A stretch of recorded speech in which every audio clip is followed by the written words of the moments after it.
क्रमांक 14 भारतीय राज्यघटनेच्या कोणत्या कलमानुसार विधानसभेने तशा आशयाचा ठराव संमत केला असेल तर परिषद स्थापन करण्याचा किंवा रद्द करण्याचा अधिकार संसदेला दिलेला आहे. भारतीय राज्यघटनेच्या कोणत्या कलमानुसार, इथं 4 कलम दिलेले आहेत, म्हणजे 4 पर्याय दिलेले आहेत. विधानसभेने तशा आशयाचा, कोण सांगत आहे, विधानसभेने तशा आशयाचा ठराव संमत केला असेल तर विधान परिषद स्थापन करण्याचा किंवा रद्द करण्याचा अधिकार कुणाला दिला आहे? बघा इथं संसदेला दिलेला आहे. संसदेला दिलेला आहे. म्हणजे हे कुठलं कलम आहे? याचे पर्याय क्रमांक 4 आहे, कलम 169. हे 4थं क्रमांक याचा आन्सर आहे.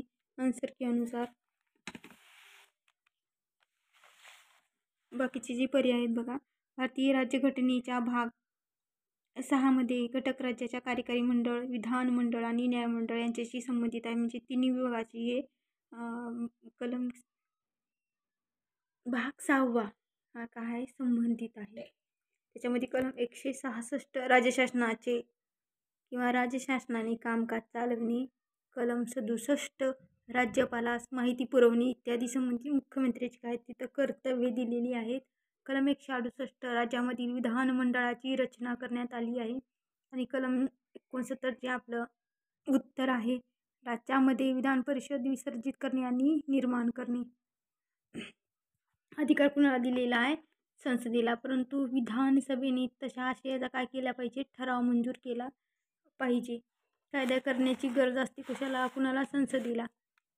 राज्य विधानसभेच्या ठरावाविना संबंधित कायदा करू शकत नाही, तर संसद कायदा करू शकतच नाही. कारण राज्य विधानसभेने असं सांगितलं पाहिजे किंवा तशा आशयाचा ठराव संबंधित केला पाहिजे.